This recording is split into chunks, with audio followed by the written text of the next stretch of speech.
பூக்கள் பூக்கும் தருணம் நிறைய போச்சு. 2 லைன் கேட்கலாமா?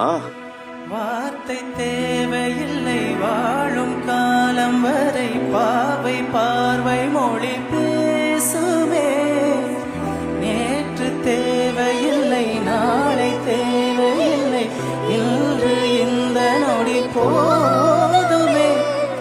யார் என்று அறியாமல் பெயர் கூட தெரியாமல் இவளோடு ஒரு சொந்தம் உருவானதே. யார் என்று கேட்காமல் தடுத்தாலும் நிற்காமல் இவன் போகும் வழி எங்கும் மனம் போகுதே.